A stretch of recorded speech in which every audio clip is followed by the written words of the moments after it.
When Jesus entered the temple in Jerusalem, the first thing he did was to drive out those who were selling.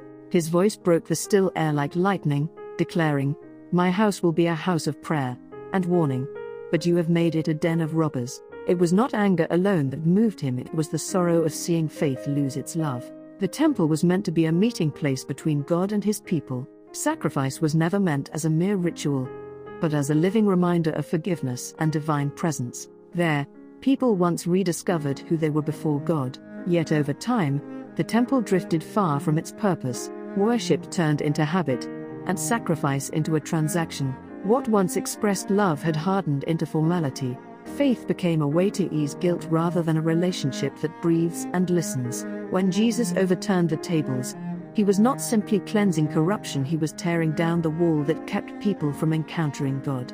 It was a symbolic act of liberation, a call to recover the lost language of communion. Faith, he reminded them, is not calculation but relationship, not routine, but life itself. The same question comes to us today. Do we truly pray to God? Or do we simply comfort ourselves with the thought that we have prayed? We attend worship, yet our hearts remain elsewhere.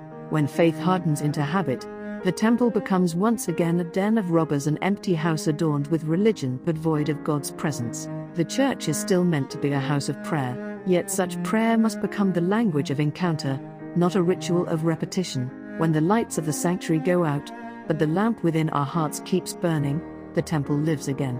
Faith is not a building, it is the trembling of the human soul standing face to face with God. In that trembling begins true prayer, the kind of worship Jesus came to restore. And even now, the Lord gently whispers, "My house will be a house of prayer." When we open the door of our hearts to that voice, the temple rises anew within us, and our everyday lives become holy ground where God dwells.